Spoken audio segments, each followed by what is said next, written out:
What's up, everybody? Welcome to Left the Chat, discussing Marx's Capital.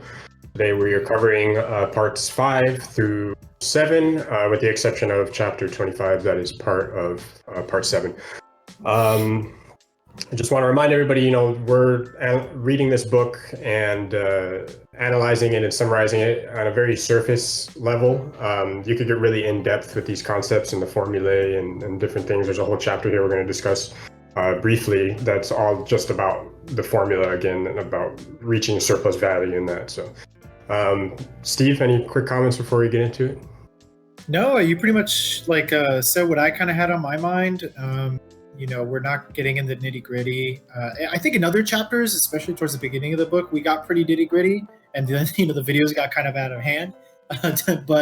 But these, especially, like we've discussed in other videos, Marx really needed an editor more than anything, and he tends to repeat himself a lot. And it felt like a lot of these chapters, especially in this section, were repeating concepts that we already talked about, like absolute relative surplus value and things of that nature. So, a lot of repetition. And repetition and ridiculous chapter headings and subheadings and stuff, which we'll talk about. But so yeah, like you mentioned, starting with part 5, which is the production of absolute and relative surplus value, covers chapters 16 through 18. Chapter 16 is absolute and relative surplus value. And like you mentioned, he's brought up these concepts before. He explained that absolute surplus value is surplus value created through an extension of the workday, and then relative surplus value created by shortening the amount of time necessary to produce wages. So he discussed this back in like chapter 12, something like that, but now this chapter 16, he's bringing up these concepts again and getting into more depth, and he expands on them and merges them actually in this chapter and explains how they come together through production. And it's more of a macro analysis of like the laborers collectively than just like a micro analysis of an individual worker being exploited. It's about, the class of workers being exploited. He brings up that organ again. He says, in order, on page 643 to 44, in order to work productively, it is no longer necessary for the individual himself to put his hands on the object. It is sufficient for him to be an organ of the collective laborer and to perform any one of its subordinate functions. So he talks here about how productive labor under capitalism includes only those forms of labor that produce surplus value. Steve. Yeah, one other kind of interesting little tidbit here, because I'm always, very much into trying to bring ecology into economic thought processes. And I thought there's one little quote here on page 648 that Marx kind of talks about this a little bit. So he says on 648, external natural conditions can be divided from the economic point of view into two great classes. Natural wealth in the means of subsistence, a fruitful soil, waters teeming with fish, etc., and natural wealth in the instruments of labor, such as waterfalls, wood, metal, and coal. So, I just thought that was interesting because, I think he's mentioned this in other chapters, how he distinguishes between what's like natural wealth and what society deems as valuable. So, it's clear that he kind of recognizes that the true source of, real wealth, it comes from nature. But he still kind of has this, 19th century mentality that it's something external, right?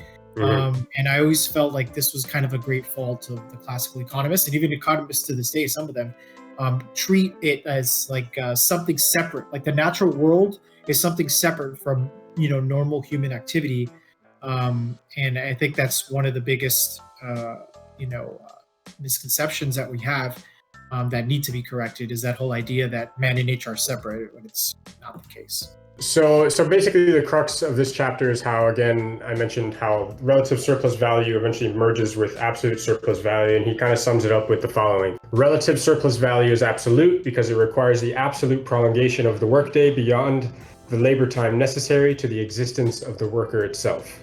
Absolute surplus value is relative because it requires a development of the productivity of labor, which will allow the necessary labor time to be restricted to a portion of the working day. I know saying that out loud, it's kind of hard to follow, but definitely with text there on the screen, it's much easier with the second read over. So yeah, just basically is how workers in this chapter, workers don't produce use values by themselves; they produce them collectively. And then Harvey kind of raises this question on whether like janitors and managers and like people in charge of like advertising and marketing like count as these productive workers in Marx's theory, right? And like what of like small business people and self-employed people. All right, segueing into chapter 17. These next few chapters, I'm kind of just going to throw out the main points. When we really get into like chapter 23 and 24, that's when I really think it's like the heart of like what capitalism is and about accumulation and, you know, capital reproducing itself. But going back, chapter 17 is titled Changes of Magnitude in the Price of Labor Power and in Surplus Value. So all he does here is that he recognizes that surplus value varies according to three variables: the length of the working day, which is absolute surplus value, as we just discussed, the intensity of labor, and the productivity of labor. So basically the underlying point emphasizes that, you know, capitalist strategies to achieve surplus value, you know, they know no bounds. If they can't attain surplus value one way, then they will figure out another way, whether it's through, you know, elongating the working day or like increasing the intensity of labor or raising productivity. Capitalists find a way to get surplus value. Do you have anything on chapter 17 in your notes? I think there is one more important thing that he talks about. He kind of starts mentioning the rate of profit here on page 660. And so he kind of describes the rate of profit as the ratio of surplus value to the total capital advanced, and the rate of surplus value as the ratio of surplus value to the variable part of capital. So that is a mouthful, but there's a really pretty like simple example that he gives. So if you put up $500 worth of total capital C, and $400 of it goes to what Marx called constant capital, which is like the labor, which is raw material, and like machines and stuff like that.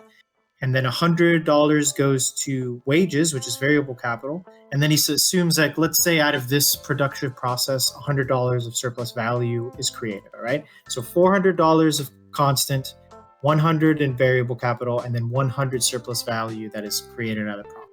So the rate of profit, or excuse me, the rate of surplus value is S over V. So 100 divided by 100. So 100% is the rate of surplus value created during that production process. However, the rate of profit is the variable capital, so the wages over the total amount that you've originally put up. So 100 over 500.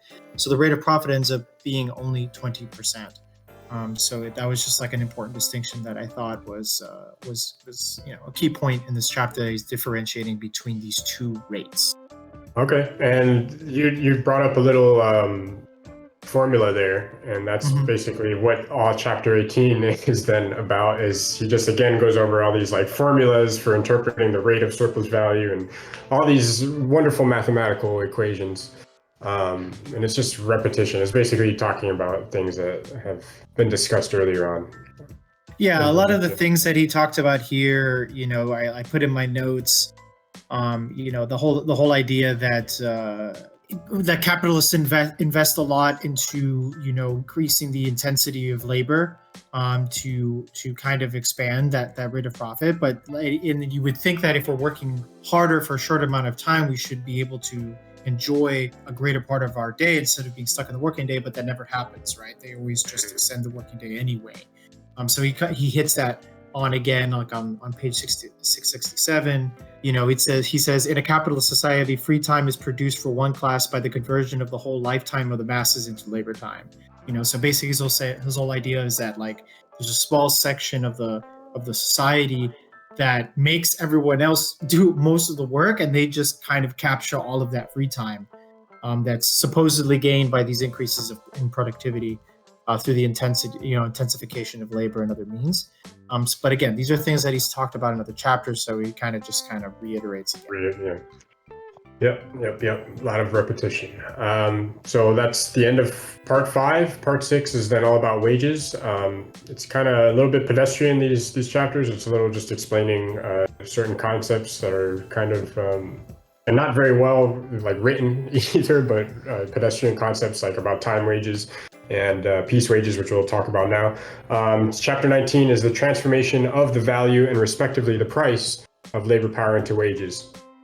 So throughout these chapters, he basically brings up again how there's this fetishization of the money form that kind of hides these social relations of production underneath, right? And he begins the chapter by reminding us the difference between the value of labor and the value of labor power. He says on page 677, "It is not labor which directly confronts the possessor of money on the commodity market, but rather the worker. What the worker is selling is his labor power.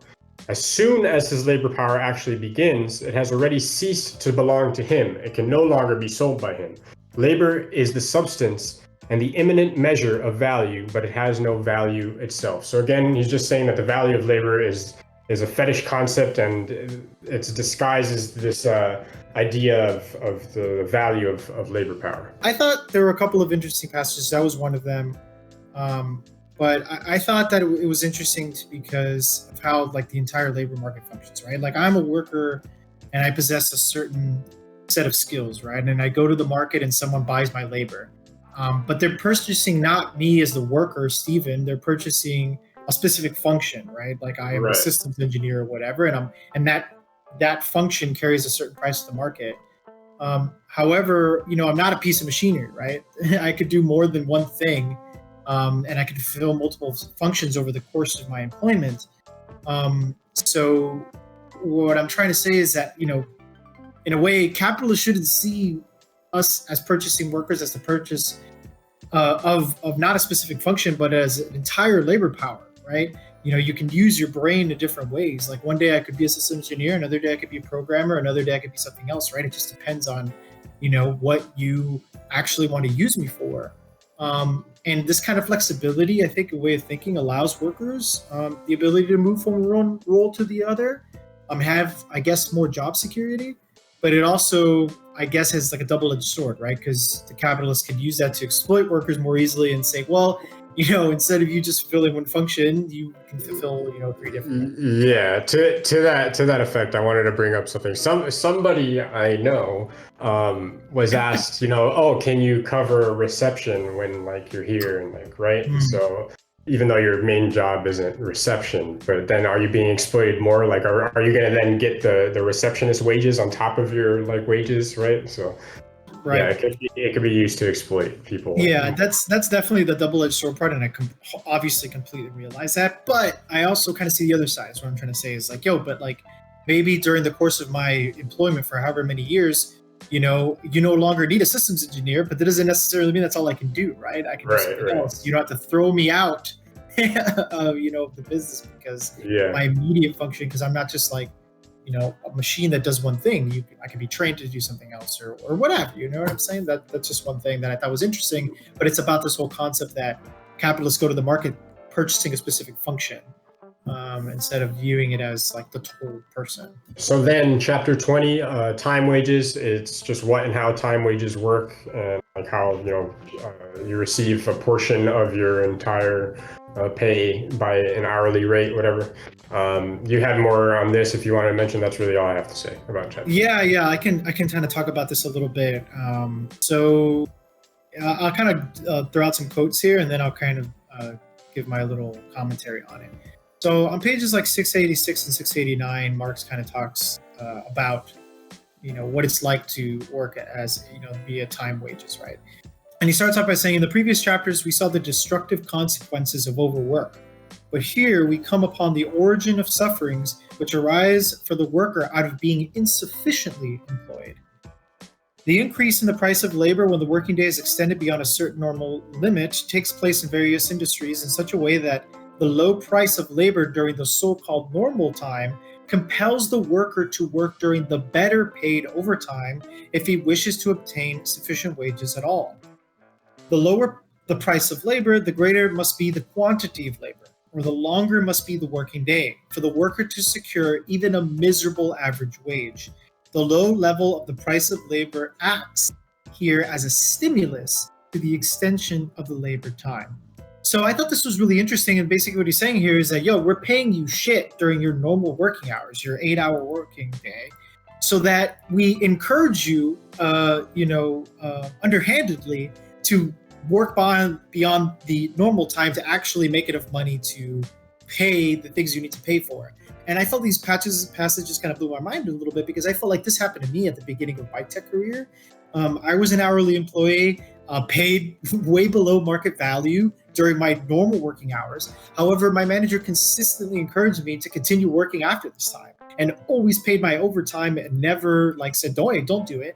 And of course, at first, At least there's that then. Yeah, at least you're getting paid out overtime. Yeah, but think about it though. Like at first, I thought this was an advantage, like you just thought. Oh, this is an advantage. But then I realized the company at the end of the day is actually saving money doing this, because they're paying me less overall, regardless if I work 4 hours overtime a week. Instead of paying me at my actual market value during my normal working day, they could maybe shit during the time that I normally work, and then pay me the overtime that actually matches up to market value. So I end up working, 15 hours or whatever to get the same wage than if they actually pay me normally, or pay me the at market value. So that kind of blew my mind.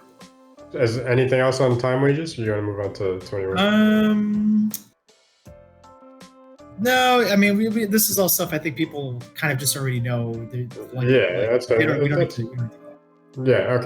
I'm saying. Chapter 21 is kind of the same, but I think it's a little juicier, I guess you could say. It's about piece wages. A piece wage involves paying an employee a fixed pay rate for each unit you produce. So you're paid per unit, right? What he says about this is, he says, the piece wage is nothing but a converted form of the time wage, just as the time wage is a converted form of the value of price of labor power. So then what ends up happening here, Marx talks about is, if people are being paid by piece, then the advantage for the capitalists is that then these workers can be forced to compete with one another in terms of this individual productivity and like the individual commodity production that they produce. So excessive competition then amongst workers has the possibility of driving productivity up and wages down, but then at the same time, competition between capitalists has this potential to drive wages up. So essentially, Marx arrives at this idea, then there's this equilibrium point where competition between capitalists and competition between workers produces an actual wage in the market, which accurately represents the value of labor power. And this all happens, through piece wages in some way.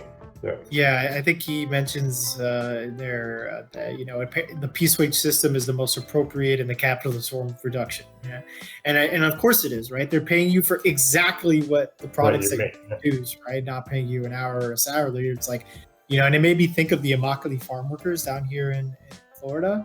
They're paid by piece wages, right? How many bushels or whatever? Bushels and shit. Like it's insane, right? Imagine if you got paid, per video you edit. Or, before, let me stop you there. Sometimes we do, though. You get paid per video? It depends from a freelance standpoint. It depends on what you settle on with like a client. Some of the time, sometimes you have a fixed rate for like you agree on like, I'm gonna have this much money for this video, and then they can kind of exploit you a little bit, but you have to then be a little bit like, this is it, like. Right. But at the same time, what I mostly go by is like a day rate. So you have a day rate, and then like if you spend, I also give the hourly option, but sometimes hourly ends up being more when if I spend 10 hours in a day versus 8 hours in a day, and I just get the day rate for the 10 hours. So. Okay. But sometimes my point is that do you like working for piece wages though? Do you like working? No, that is the most. The inefficient way. With video editing and with professional video editing, at least there's a higher, pay for pieces. It's not, the Immokalee farm workers picking tomatoes and getting pennies. Yeah. So, but no, it's definitely the most exploitative freelance video editing angle, I guess. Alex in the background can attest to that. To test fellow editor worker. Video editor. But it's just that's the one thing that I pretty much had to comment on was this definitely is advantageous, this kind of wage system for the capitalists, but seems pretty shitty for workers. And he also kind of mentions how this is kind of the foundation of the sweating system, right? How many in a sweatshop, how many pieces of shoes can you make, how many sweaters you can make, whatever they're creating in that sweatshop. And obviously we know how awful those labor conditions. So then in chapter 22, titled National Differences in Wages, for a second in this chapter, he departs from an analysis. He's talking about capitalism from the point of view where it's a closed system.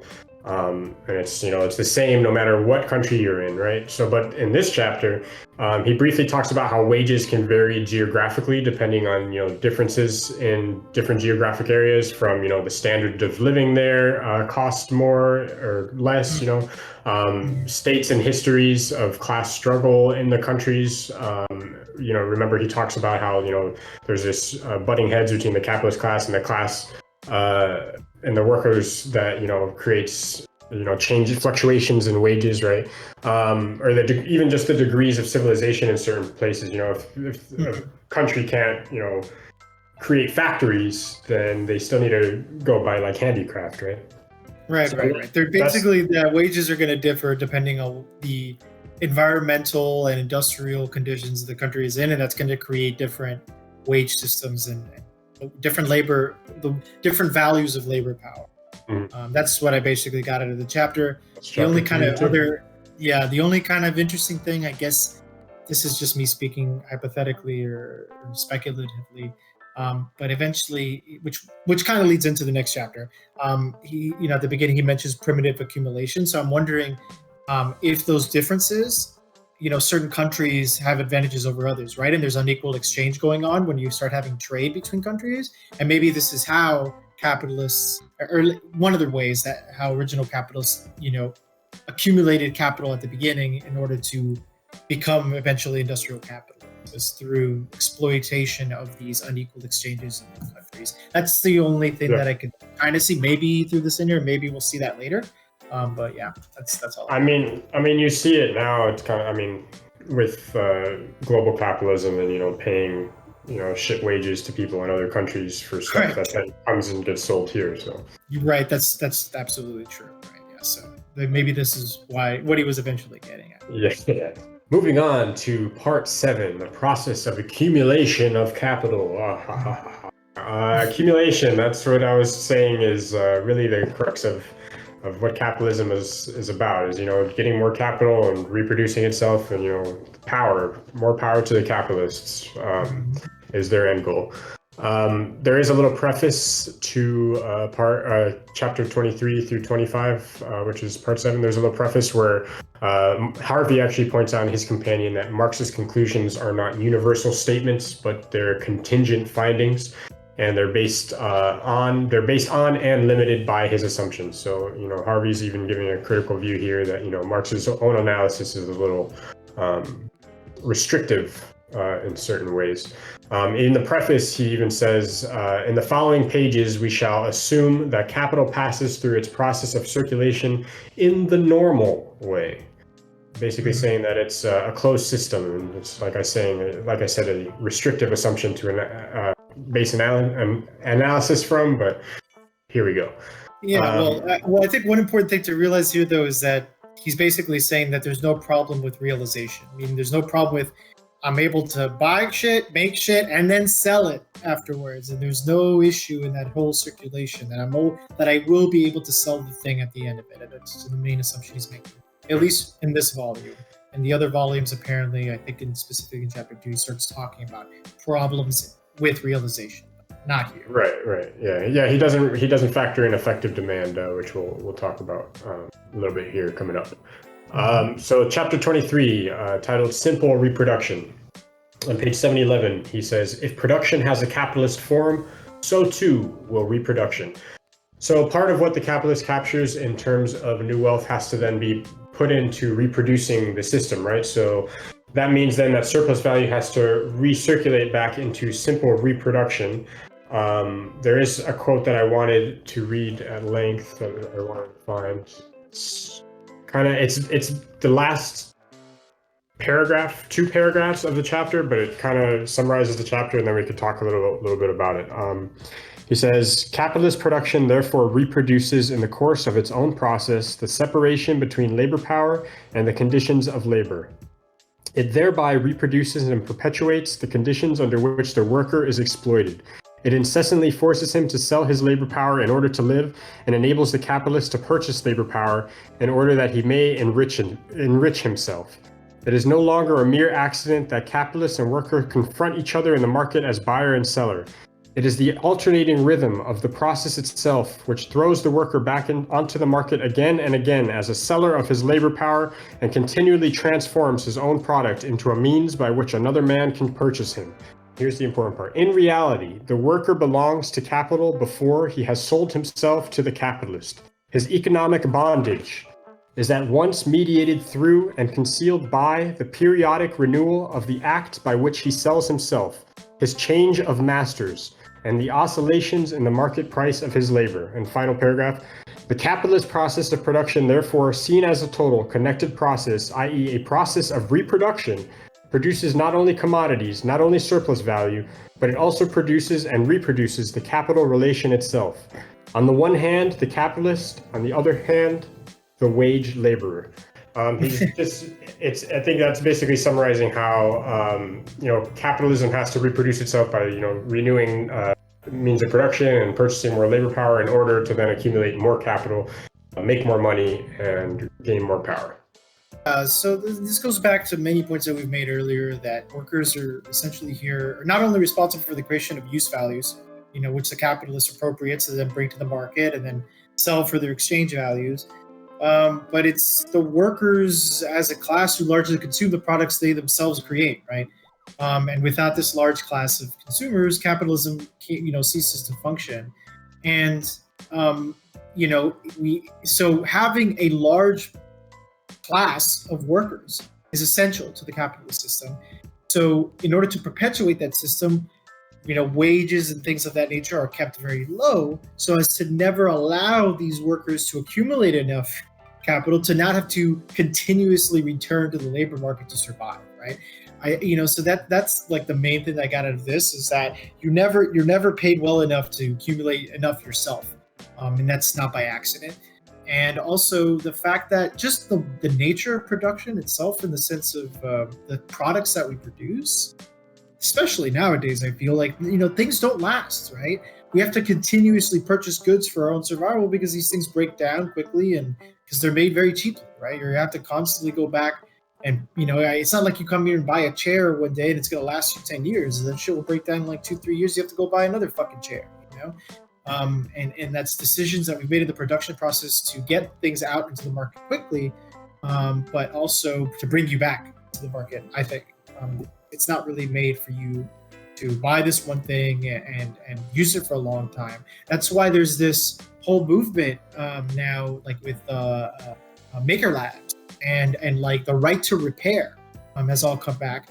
So that you're even allowed to repair the shit when it breaks down. I think Apple's a famous case for this. Like, a lot of the time you can't even fucking do anything with your damn laptop. You have to take it back to the Apple store. You have to let them do it, and then charge you an arm and a fucking leg for it. Or they tell you, sorry, you got to actually pay another fucking $3,000 to get whatever, because you're not allowed to repair it yourself. So my point of digressing into that is that it's the system is designed in such a way to ensure that there's always this class of people that are, number one, always coming back into the labor market to be employed as workers, and number two, always there to purchase the shit that they themselves are making. He also brings up how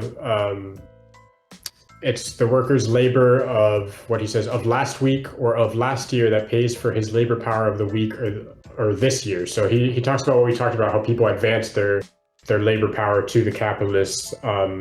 They advance their equivalent of the value of the labor power to the capitalists, and there's no guarantee then, that you're going to be paid by the capitalists. I mean, there is contractual agreements, but I mean, sometimes if a company goes bankrupt or something like that, then they can't pay out their workers. He did bring up something that you and I have discussed before, and I think it's funny that I don't know if we kind of realize this or we just came up with it on our own, or if I don't know. He gives an example of a capitalist starting with £1,000, investing it, and then over time the workers produce £1,000 of surplus value, which is equivalent to the original capital that he invested in the company, right? So he makes this political argument that even if the capitalist had the right to the £1,000 at the beginning, or that initial capital invested, after years of producing surplus value, then surely the capitalist has then forfeited the right of the original capital to the workers, right? They're the ones who produce this surplus value, and by rights it should belong to them. And this is something that you and I discussed, like, oh, maybe, it's this, there's this, economic system where, after, the capitalists took this risk of putting this initial capital to start up this company, but then workers have, paid the capitalists back that capital, then, after that, then who's the capitalist to then be the one to allocate any surplus value beyond the original capital investment? That's actually, I'm glad you reminded me of this. I do recall us having this conversation because we're both like, okay, we understand, because he calls it, like I mentioned at the beginning here, he calls it primitive accumulation, right? There was at some point where the capitalist, perhaps by his own actual labor, accumulated enough capital to invest it into something. So, okay, fine. We get that. You saved enough money, you're investing in a business, you took the risk and it's successful. So whatever your original capital investment should be, that should be paid back to you for sure. But then after that, it's you're no longer, working off that original capital. It's been reproduced and workers are now the ones that are actually producing the value afterwards. So, it makes more sense to then start thinking about profit sharing after that point, after that original capital that was invested has been reproduced. After it's been paid back, that's something that it's an idea to consider. But then a lot of capitalists would probably say well, then what the hell's the fucking point? You know what I mean? My own point of doing this is that I want to get to the point where I just fucking suck off you guys. So, you know what I'm saying? Yeah. I came out wrong, but you know what I'm saying? I leech off you guys.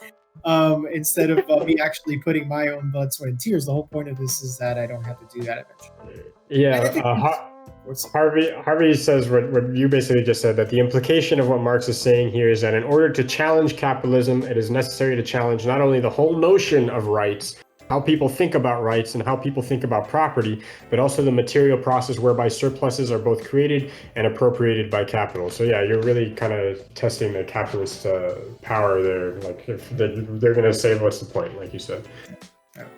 So yeah, that's chapter 23. Chapter 24 kind of continues on this concept. If you want to say anything else about 23 before we move on. No, nothing of consequence. So we can. Okay. So chapter 24, the transformation of surplus value into capital. As that title implies, chapter 24 examines how and why surplus value is converted into capital. So chapter 24 is broken up into 5 sections. Some are more consequential than others, in my opinion, at least. Section 1 is one of those. Chapter 24, Section 1 is capitalist production on a progressively increasing scale.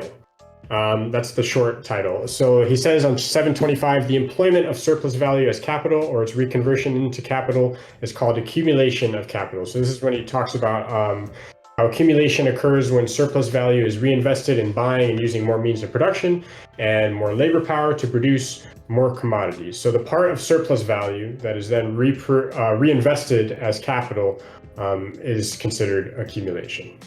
Mm-hmm. And capital first needs to then produce the conditions for its own expansion, which is kind of what we were just talking about in chapter 23, simple reproduction. He says the capitalist class requires additional labor. Looked at concretely, accumulation can be resolved into the production of capital on a progressively increasing scale. The cycle of simple reproduction alters its form and changes into a spiral. So this simple reproduction that you just talked about turns into this spiral of accumulation of capital and just, expanding and growth. And he talks in this chapter about growth and how capitalism's purpose is to just continuously grow. And, we see it in the media and we see it on the news, the stocks are up and growth and just growth is good. And that's growth is good. Yeah, I know. It doesn't matter anything else as long as, growth is up. Mm-hmm. That's about it. In section 1, he just argues that in order for capitalism to expand and continuously grow, surplus value must be invested rather than consumed. And the investment involves surplus value being used to purchase new means of production and to hire more labor, like we said. There's another important point that I guess I should mention. So he talks about the laws of exchange, and he talks about how, investment of capital doesn't violate these laws of exchange, which the laws of exchange are one party of the contract sells his labor power and the other party buys it. Right. Section 2, the political economist's erroneous conception of reproduction on an increasing scale. All he points out here is that political economists of the time, namely Hegel and Smith, what they got right about capitalist accumulation and what they got wrong. He says they were quite right to maintain that the consumption of the surplus product by workers is a characteristic feature of the process of accumulation. So that is to say that they make the correct distinction between hoarding money and reinvesting it as capital. So when capitalists use surplus value for their own consumption, it's not accumulation, nor is hoarding accumulation. It's when it's reinvested into more and more capital. What he says the political economists at the time were wrong about is to suppose that accumulation is nothing more than the consumption of the surplus product by productive workers. Accumulation consists of converting surplus value into constant capital as well as variable capital. I see. So really, if you're just getting a bunch of money and you're sticking it inside your bank vault, then that is not considered accumulation. No, Marx just says basically that you need to be reinvesting it into buying more labor and more means of production, or what then he now gets into on section 3, actually, division of surplus value into capital and revenue, the abstinence theory, is this actual dilemma that they have to go through. So why don't these capitalists who have this surplus value that they're appropriating at their command really just consume it all away, right? Why don't they just buy a bunch of yachts and houses and they're good, right? So in reality, Marx argues that capitalists tend to divide surplus value into both accumulation of capital and their own consumption or pleasures. But then you have to ask, of course, what dictates, what part of that surplus value is being reinvested into accumulation and what is going to be consumed, and then why really accumulate more and more capital. What's the benefit to the capitalist? Well, he says, accumulation is the conquest of the world of social wealth. And then also he says, but insofar as he is capital personified, his motivating force is not the acquisition and enjoyment of use values, but the acquisition and augmentation of exchange values. Remember, he talks about how capitalists are capital personified, and their goal is exchange value, not use value. And he talks about how capitalists are just merely a cog in this machine of capitalism. And they go through this dilemma. Right there, and how they don't have this freedom either because they're, prone to the cohesive laws of competition. He keeps bringing that up, forcing them to keep reinvesting into more and more capital. It's that social power that comes with, more and more capital. Yeah, like this whole idea is what I feel like I took away from this chapter is that capitalists aren't interested in just buying a house to live in it, to use value. They're interested in purchasing multiple houses and renting them or selling them for their exchange value. They're not.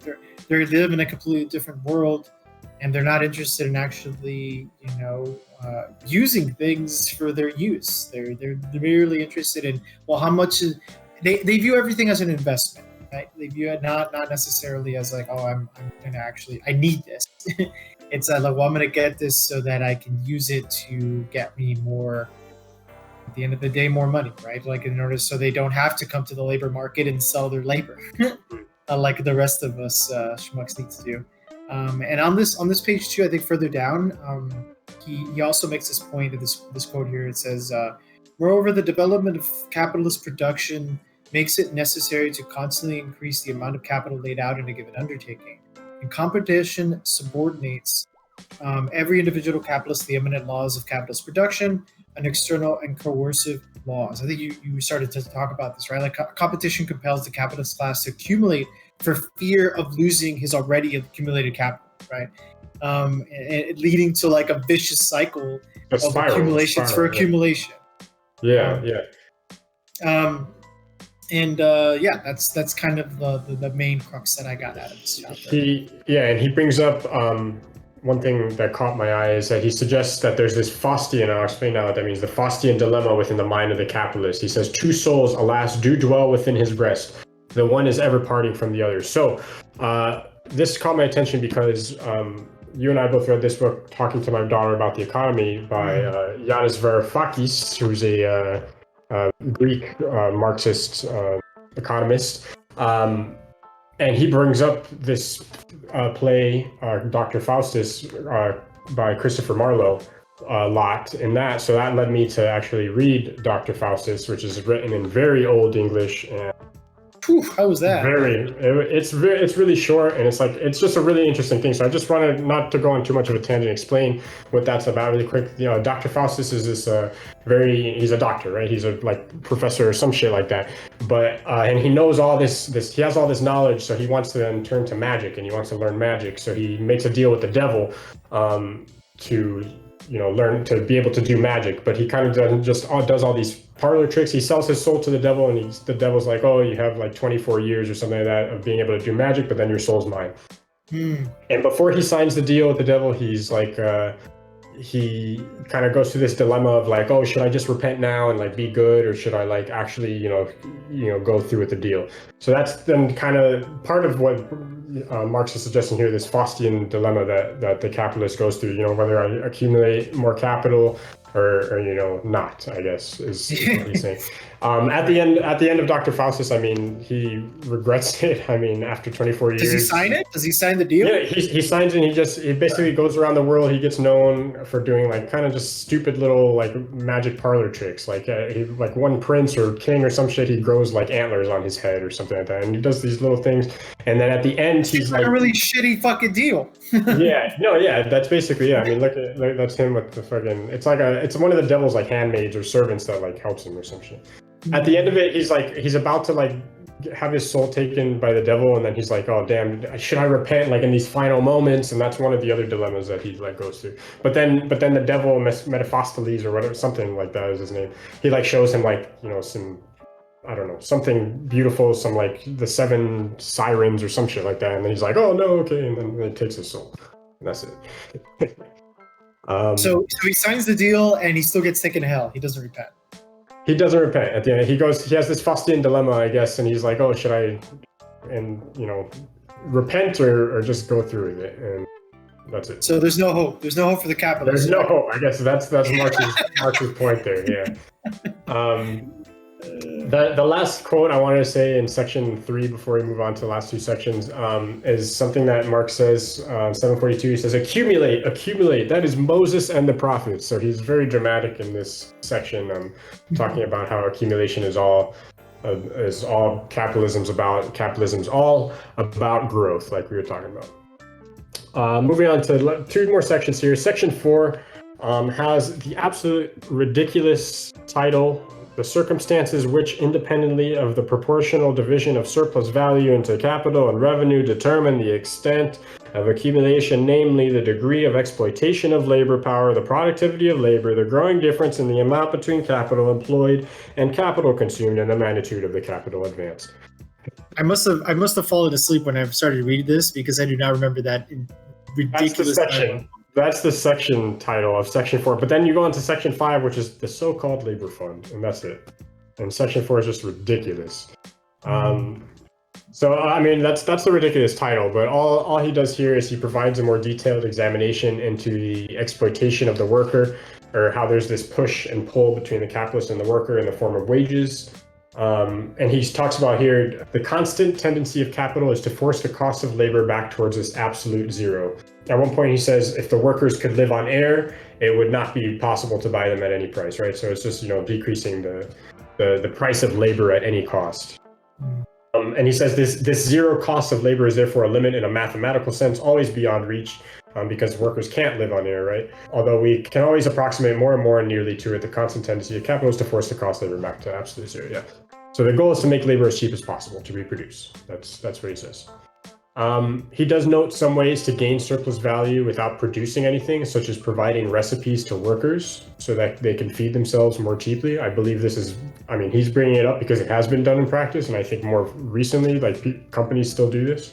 Jesus, that seems like, what the fuck? That's like Walmart saying like, hey, you guys should sign up for food stamps. Yeah. Or Walmart, I guess, just giving them food or some shit. I don't know, giving them TV dinners. So here, you don't have to. We could just pay you less and just eat this, right? I guess. You're right, I guess. I mean, restaurants do that. Restaurants, give their employees a meal usually, right? Yeah, I've actually kind of heard that. It's like, I don't know if I've heard that legit, or I don't know where I get it from. People like working at restaurants, and they're like, yeah, it's shit pay, and I may get like some tips, but at least I could like eat as many fucking Red Lobster Old Bay rolls or something like that as I Right. want, you know. Yeah. Like a lot of the time, they let you at least have one meal on the job for free. Hmm. Uh, but and sometimes they call it family meal, where you kind of all eat together as Eat like a together, right? group. But yeah, it's just a way for them. I mean, I get in their eyes, it's a way for them to be like, okay, let's build camaraderie, but also it's just like, Hmm. So that's about it for section 4. And then lastly, in section 5, he just reinforces that capital is not actually a fixed magnitude, but it's elastic. He says it constantly, quote, constantly fluctuates with the division of surplus value into revenue and additional capital. He insists on the flexibility of capital and the fluidity of the system. And with that, I just wanted to close on something Harvey had to say about that, unless you have some last thoughts. But he just says how if capitalists can't accumulate one way, then they're going to find another way to accumulate. If they cannot use science and technology to their own advantage, they will raid nature or give recipes to the working class, like we were just saying. There are innumerable strategies open to them, and they have a record of sophistication in their use. Capitalism may be monstrous, but it is not a rigid monster. Oppositional movements ignore its capacity for adaptation, flexibility, and fluidity at their peril. Capital is not a thing, but a process. It is continually in motion, even as it itself internalizes the regulative principle of accumulation for the sake of accumulation, production for the sake of production. Just kind of here, Marx closes out how, capitalism finds a way to accumulate and reproduce itself, and don't underestimate it at its behest, or at your behest. Is behest even the right word there? I don't think so. At your peril. There you go. at your peril, I think makes more sense. Yes. No, I have nothing else to add. Hopefully next chapter I'll have a little bit more to add. I felt like, like we started off here, there was a lot of repetition of stuff that we already talked about. So, I didn't really take a lot of notes this time, but I think we got the gist of it. Definitely got the gist of it. I mean, the first few chapters, like you said, a lot of repetition. Basic takeaway of the last two, 23, 20, 24 is, capital reproduces itself, and the end goal is just to accumulate more and more capital and grow forever. Forever, at the peril of the Antarctic ice sheets that are melting right now. At the peril of the environment and the working class. All right, y'all. Until next time. Take care.